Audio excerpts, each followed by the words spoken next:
we doing? Is this the radio station? Am I in the radio station now? It is a recording season. My show comes on tomorrow. Oh, okay. So we're going to hear it tomorrow. Okay. You're listening to Officially Live. Yeah. WSTU Radio, the #1 source for digital entertainment in the AUC. You're kicking it with Jordan live right now, and we have a special guest, Grammy Award-winning recording artist, songwriter, and new record label owner, Chrisette Michele is in the building. You're so beautiful. How are you doing? Thank you. I'm wonderful. Thanks. What brings you to Atlanta? Because you don't live here. No, I don't. You know, I kind of don't live anywhere. I'm a little bit of a nomad. That's fine too. That's fine. You know, I'm a nomad. But I'm hanging out in Atlanta today doing something called the Pose and Post Symposium. Yes. It's a social media marketing symposium of wonderful YouTube vloggers and vloggers of the community getting together and just talking about their tips and tricks to grow their businesses. Yes, I've seen it on your website. Thank you. Very beautiful website. Yeah, and we're actually giving a ticket away to a young lady here today, as well as a RichHipster. That's exciting. Yeah. RichHipster. We have to talk about that because that's your new record label. You started that after you disbanded from Motown. So what made you want to start your own record label? Yeah, I had been with Motown and Def Jam for about 9 years. Yeah. And I had learned so much. They were so nurturing, and it was almost like a mentorship, a paid mentorship. That's nice. Yeah. Paid. Okay. And so I felt like I was ready to spread my wings. It was really scary. I literally sat in the house and did yoga for days and ate apples and juice. It was just really scary. Yeah. The first EP, the first music released off of your label is the Lyricist Opus, and which I love. Thank you. Even though you have 4 albums under your belt, the Lyricist Opus off your own record label, what was the inspiration behind it? Because it's so it's so raw, it's so colorful. What inspired you to do that? We just wanted to put some music together that had live instrumentation. We didn't want it to be overmixed. Not that I don't love the other kinds of sounds, but I just wanted to experiment a little bit, and I had my own budget to do so, so I felt like doing that. We made it really short because licensing and creating all the administrative tasks that go along with putting out a record are hard, so we only did 5 songs. So is it so you're saying it's hard, so is it harder working with a label or working by yourself? Well, administration is hard. Administration is hard. Exhausting. Administration keeps you up all hours of the night. And so that is when you learn how to hire a staff.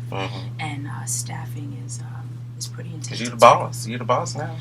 Well, I am a staff member. I work for myself. And so when I'm working for myself, I get to choose who I want to be around. What's your favorite song on the Lyricist Opus? Because I just love that title. Lyricist Opus, my favorite song might be Art. Mine is Together. Thank you. I love Together. Every day when I walk into class, I hear it. I listen to it. I listen to it all the time. I appreciate that. Your tone and your voice. Who was your inspiration growing up? Because I hear kind of like a Ella or a sprinkle of Phyllis Hyman. There's so many different people I hear in a mixture of your voice. We all came here on the same boat. So we all have a lot of things in us that we came here together with. I wouldn't say that I even knew who Phyllis Hyman was until just years ago when people told me that I sound like her. But I began to study in college, and that was Ella Fitzgerald, Billie Holiday, Sarah Vaughan, and the jazz greats. Okay. The Grammys. You're a Grammy Award winner. That's a big accomplishment. How did it feel the first time you won your Grammy?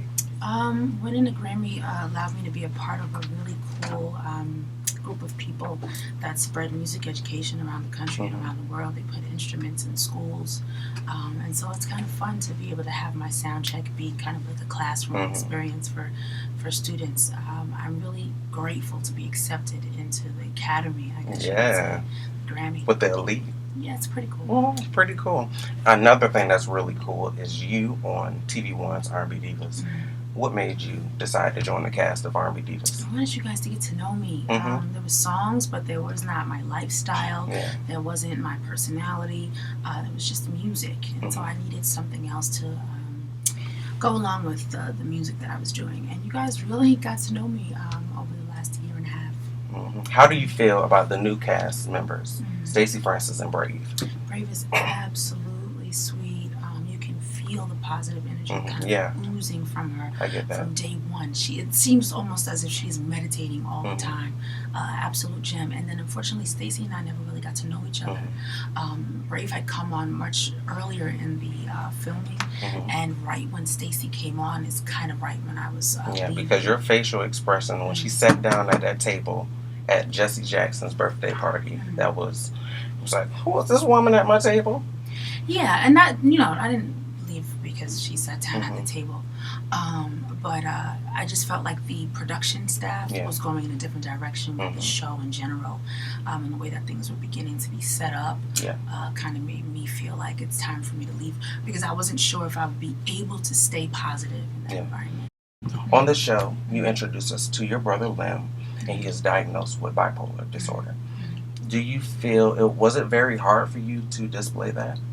It was uncomfortable to talk about any kind of mental subject in the Black community. Yes. I grew up with ADD. My brother grew up with bipolar. And it was something that as a family we had to deal with and learn about and understand. And my mom refused for us to make excuses for ourselves. We still had to be successful. We still had to finish school or get our GED. I went to go to college. So growing up with learning disabilities and bipolar in the family was a great challenge. But I needed to show it because I knew that we weren't the only family. I really commend you for that, because a lot of people don't know that about you. And there's a lot of people out there who are going through the exact same thing. So you shedding light on that and sharing that part of you, it really helped a lot of people out there. I'm pretty sure it did, because that's something, it's a very tough thing to do. All right now, on a regular day, what do you do? Work all day, every day. Work all day, every day. And what's next on the horizon for Miss Chrisette Michele? Always working. Right now I'm on tour. Yes. The Pose and Post Symposium. We're going to add a second leg to it.